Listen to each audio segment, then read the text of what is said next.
If kindergarten is considered the first year of homeschooling, then I have been homeschooling since 2002. We are in the beginning of our 21st year of homeschooling. And I have learned a lot of things over the years. I have changed my ways many, many times over those 21 years or over the past 20 years, just finding and tweaking what works for our family and what some of the good options are for homeschooling. This video is just kind of a peek into a day in our life of homeschooling and living life and what that kind of looks like. And I wanted to jump in here before it all gets started because I will be hosting a Zoom webinar. It's going to be a 1-hour homeschool with confidence. If you want to get in on that, you're going to want to check the description box below. There will be a link to get your ticket for that. I will have limited openings because I want this to be intimate and I want to be able to get to everybody's questions in that 1 hour. This is going to be general homeschooling, and especially I think it would be great for new homeschoolers or people who are just really finding that you are at a point where you're just frazzled and overwhelmed with homeschool. This is going to be the webinar for you. I am going to be hosting some more specific ones, specific to special needs, specific to teens, specific to dyslexia. I will be hosting those in upcoming weeks, so watch for those as well. But this is a great starting point just to see if this is something that you're going to be interested in. And it's a great way to just sort of pick my brain personally in a small group. Let's move on with the video. Again, description box below is where all the information can be found.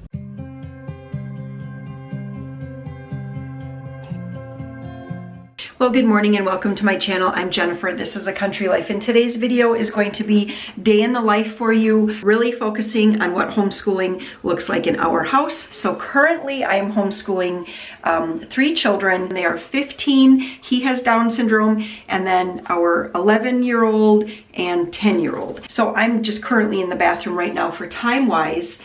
It is 8 o'clock and pretty much all of the morning things have gotten done around the house already. Our 2 younger ones are actually out at the dining room table. They're working on their cursive right now, and I'll show that to you in a little bit. I just have to kind of get ready, brush my teeth, put on some mascara, and we'll be ready to go. I did get this sweater here from Goodwill. I stopped in there, and I always go to like some Goodwills have a 99-cent rack and some have a $1.99. Ours, it's a $1.99 rack, and so I picked up the sweater. I think I saw that it's just a Walmart brand. It is so incredibly soft and so comfortable. I love it. I love these just kind of like thin sweaters like this. Anyway, it's cool today. It's only supposed to get up to like the low to mid 60s, I think. I guess I'm here for it. So I said that the kids were working on their cursive. I'm just going to show for a moment, okay, Maria? And one thing I just want to mention, is this the front? That's not the front, is it? One thing I want to mention is that when you're, picking out a curriculum, it does not have to be the most expensive curriculum. This particular cursive book I just picked up at Aldi. So think about when you want to learn something new. Let's say that you're new to canning and you want to learn how to can. You're not necessarily, maybe you are, but you don't necessarily have to go out and buy the most expensive online course for canning, all of the expensive tools right away, all of the expensive books right away. You might just pick up a used book off of Amazon and read through it. You might talk to a friend, or you might watch some free YouTube videos. So my point here is that it does not have to be the most expensive curriculum to be able to learn something. So we have done some cursive things in the past, but nothing that's actually stuck. So this year they are working through this particular Aldi book here. It's a scratch-off one, so they've been enjoying that. I got them little mini white, what do we call those? Dry erase boards. And so then they practice on that afterwards. They are now on to working through the words, where they give them like words that start with A's and B's and C's, practicing that. They give them a little practice spot here. Also, for cursive, when we do our grammar, all of their grammar answers, they are writing in cursive. And that's where they're actually practicing and having to like recall how to write it and write it without, you know, just something where they're copying or tracing. So that's what we do for cursive. At least that's what we're doing this year. I've done so many different things for cursive over the years. Nothing expensive, I will say that.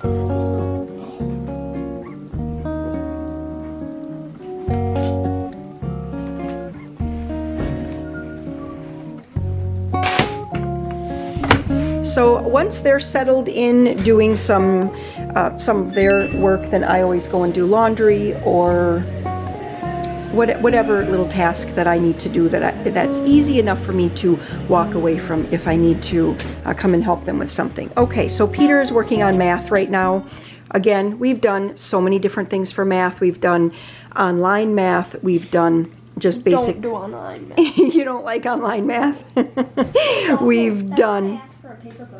Right, so my kids both say awful for online math. We've done just workbook version, we've done textbook, write out the answers in a notebook, all different things for all of our kids over the years. This year, Peter is working back into Saxon math. He's just starting, actually, super easy today, right? Don't write in the book, write your answers in your notebook. He's just on lesson 1 because for the first 3 weeks of school, he was working on just like division practice. Even though I think in a few lessons this is going to start back into division. Anyway, it was just a good thing. I wanted him to work on that, so we did it. That's the nice thing about homeschooling. You want your kids to work on division? Go for it. Do it. On lesson 8, I'm in subtraction. Oh. Well, this starts off usually how it will go is that the first 20% of a textbook will be a review from the year before. And so sometimes, you know, a lot of kids, okay, times and stuff like that. So a lot of kids can kind of blow through the first part. If you find that year-round homeschooling works better for you, then oftentimes once they get right to that next book, you can just kind of skim through, maybe have them do 2 or 3 problems from each section. I've done that before too. So like for example, if Peter gets everything right on today's lesson, which I'm assuming he's going to just by kind of looking at his work here right now, tomorrow I'll probably only have him do the odds or the evens. And then depending on how he does with that, he might do like the next day he'll do not the odds. If he does odds one day, he'll do the evens the next day. If he starts to have like a struggle on a lesson, then we'll go back to doing all the problems so he gets more practice. And again, there's no real right or wrong reason to that. Just do what it is you think that your child needs to succeed. And who cares if they finish it too fast for the school year or if they finish it too slow for the school year. It doesn't matter. In the end, what matters is that they learn it. Right? I mean, if you as the parent feel that something is particularly important for your child to know, then spend extra time on it, and maybe you have to give up something else.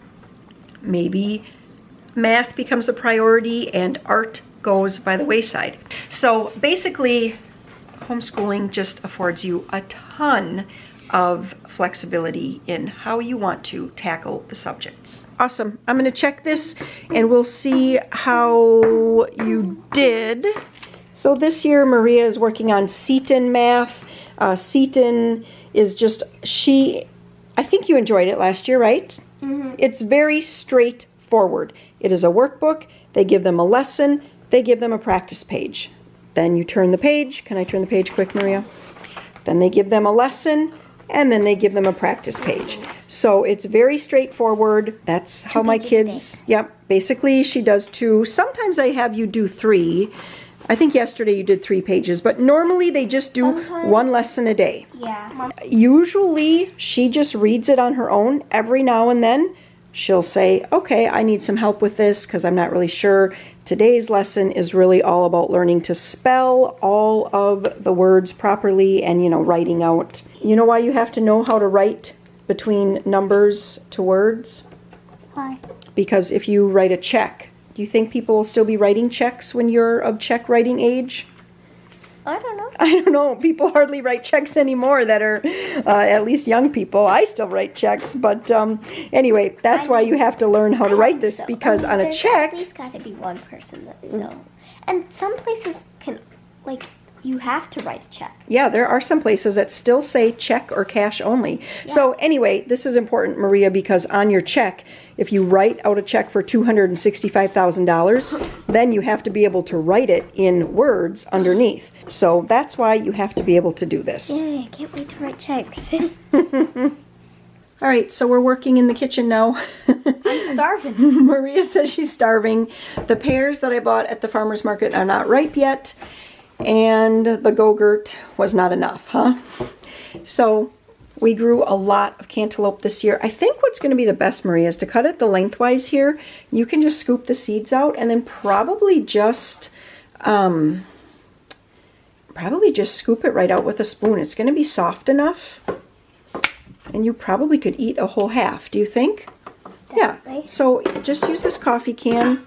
We'll scoop the seeds out and then you'll just use a spoon and eat it up. Perfect. That's just what you do. Yep, just scrape it out, get kind of the soft stuff that you don't really want to eat. Yep, that's good. That's good. You don't want to scrape too much. That's tasty stuff.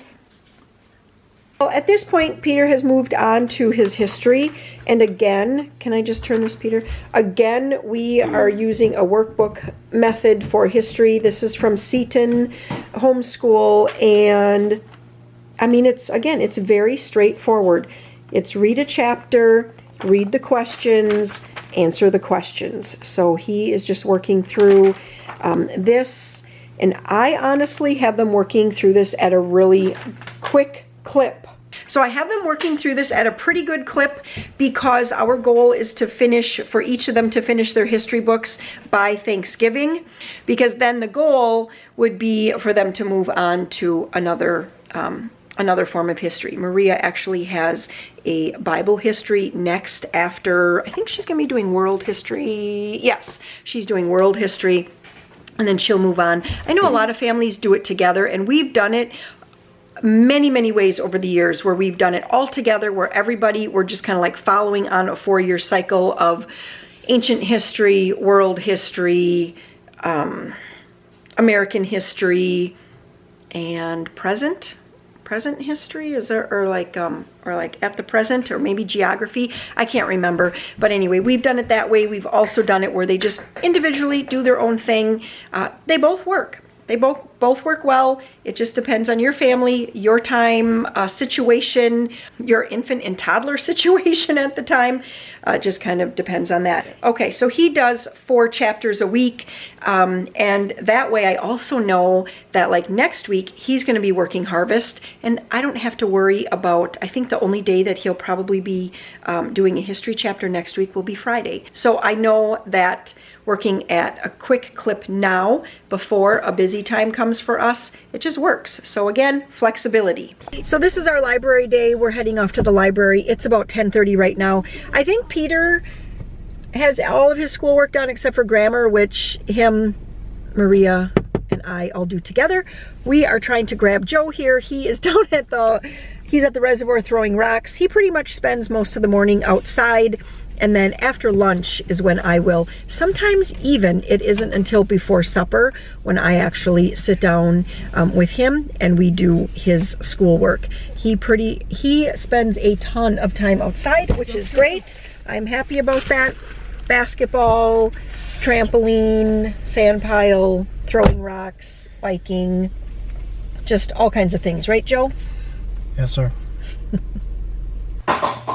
So we're home from the library now, and I'm just getting out the leftover Pizza Hut dish, if I can do that one-handed, from last night's supper, as well as these scalloped potatoes, as well as those 2 chicken legs, and some chicken lunch meat, just in case, and a little lettuce. And Peter has his other individual work all done. He's going to work or read from, what book are you reading? The Dog Man? Dog Man 20,000 Fleas Under the Sea.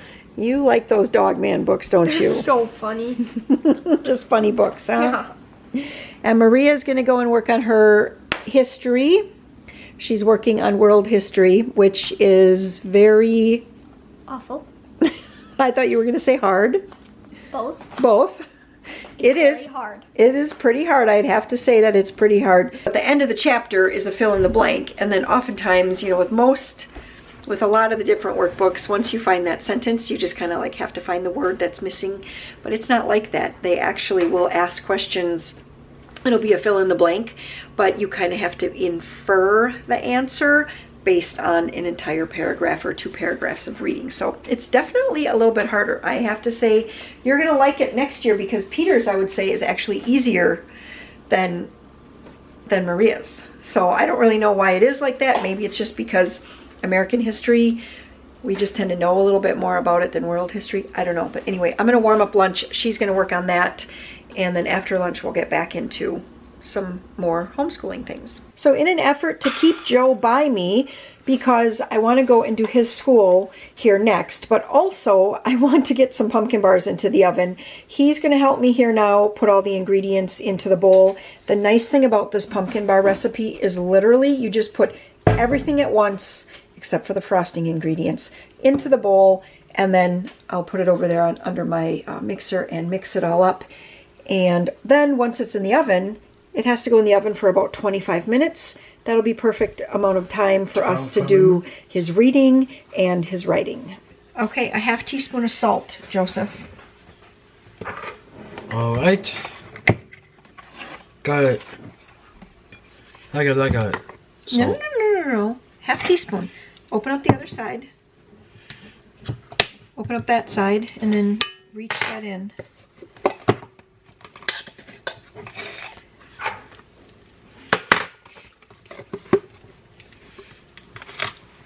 Yep, just like that. That's it. Close it up. One more. Nope, not one more. No, it's one more. One more. Nope, it only needs a half teaspoon. So ridiculous. 2 cups sugar. Please stop.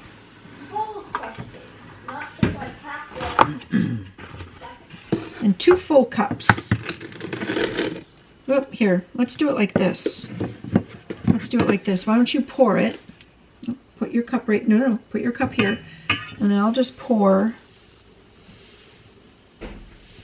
Because we're getting down there, aren't we? Okay, 1. Stop. Pour it in.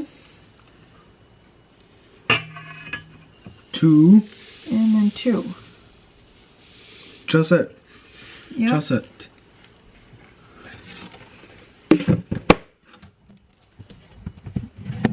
Okay. And now you can crack this egg. Put it into here. Crack it and put it in there, okay? No, I can't. I can't. Sure you can. You've done it before. Yep, that's good. Awesome. How'd it go?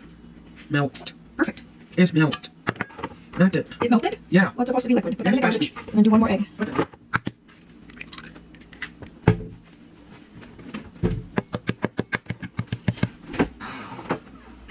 One second. Oh, you gotta... Oh, okay, that's one way to do it. Just wait a second. Gotta get all of it out of there. Yes. And we gotta get this piece of shell. All right. Shells? A piece of shell. Mm-hmm. Great. Go. Okay. So we got the 4 eggs. Okay, we need 2 cups of flour now. 2 cups of flour. Ew. Ew. Okay, 2 cups. That's Hold like ew. Put it over here so it doesn't... There you go. Put 2 cups of flour in. Yep, 1 more. Yum, yum, yum, yum, yum.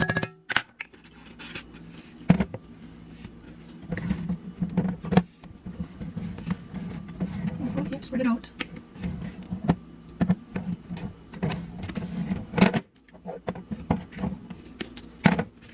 That was really good.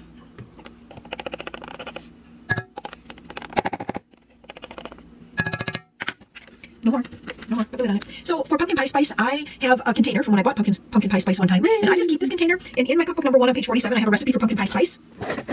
And that recipe is just a half teaspoon cinnamon, 1/4 teaspoon nutmeg, an 1/8 teaspoon of ginger, and an 1/8 teaspoon of cloves. And I just layer it up in here, give it a good shake, and then I just keep it in the, and I just keep it up in my cupboard here. So I always have pumpkin pie spice ready to go. All right, you need to put the cover on that, Joe. And we have to get 1 cup of oil and 1 can of pumpkin yet. Here, put it up there. Put that up there. Huh? Tim's upset. Oh, I can't help. You want to go get a can opener? Can you open it?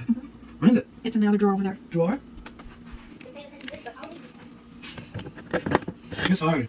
Just in there pretty tight. It's really, really, really hard. What the hell? Hey, stop that.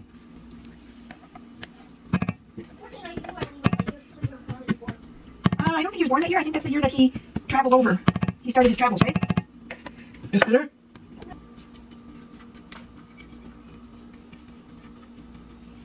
Okay, the animals at by Mrs. Penthouse book.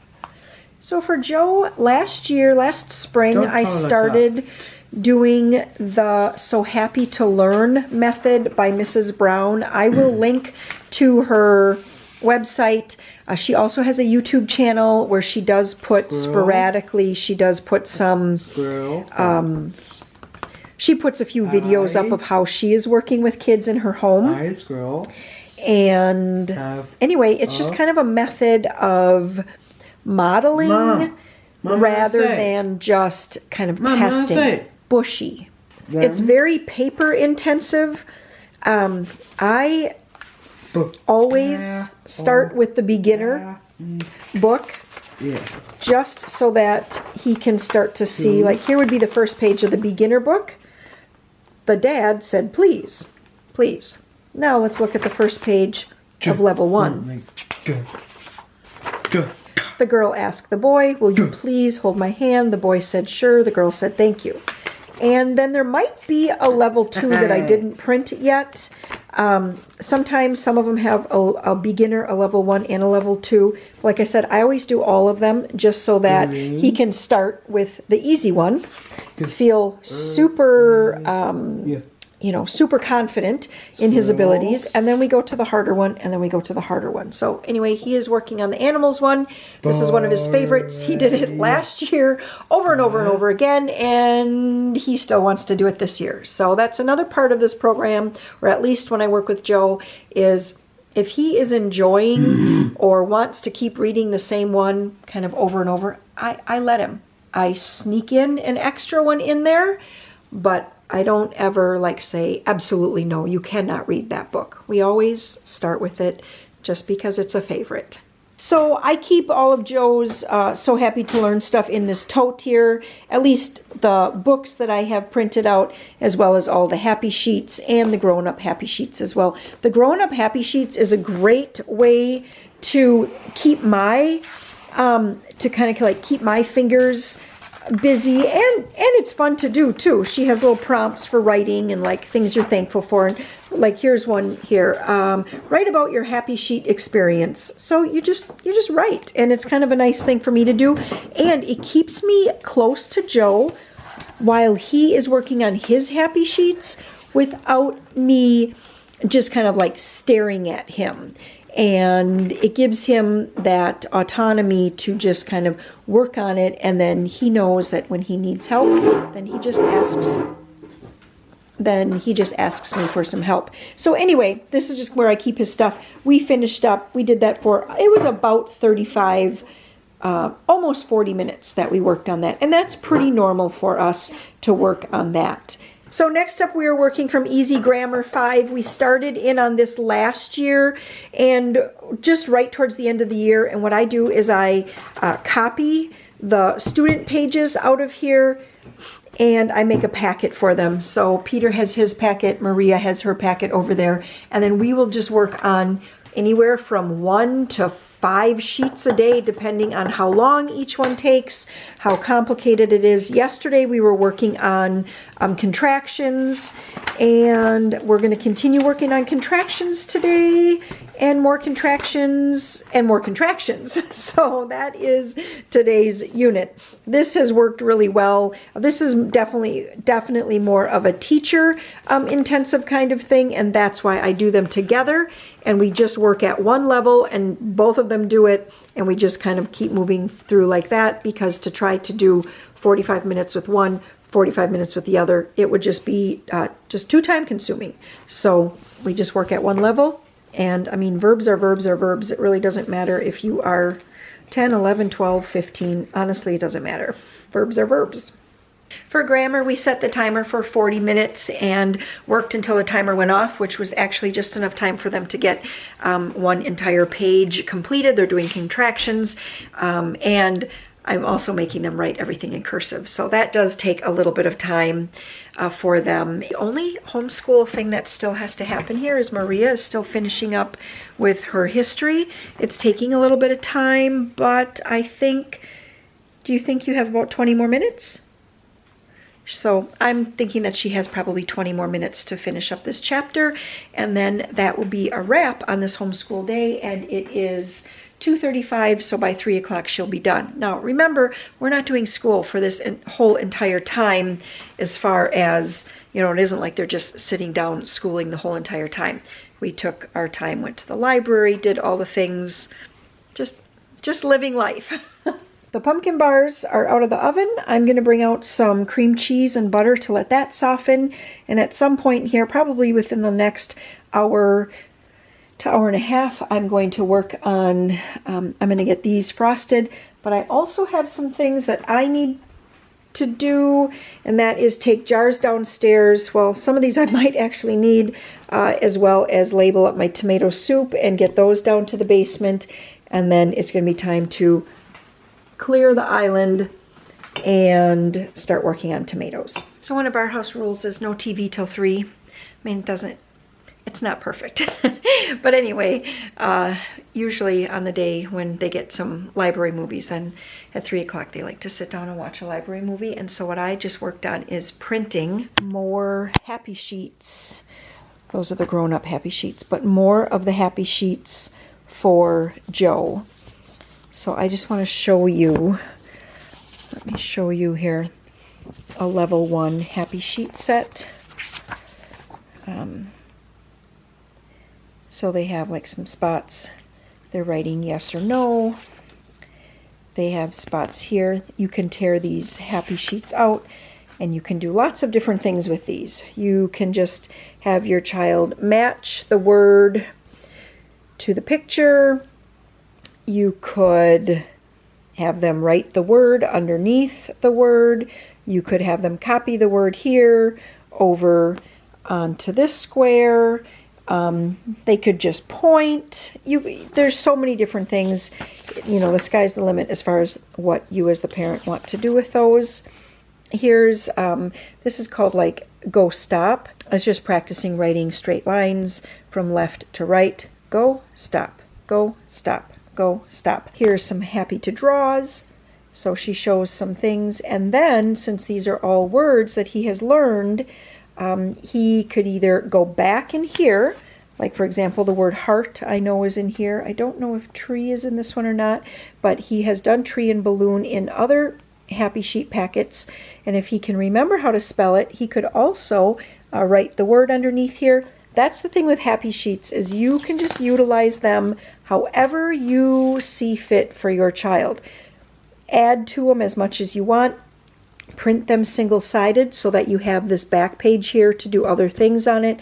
I will oftentimes write a little note to Joe, and then he will write, sometimes with actual words, sometimes with just scribble writing, something back to me.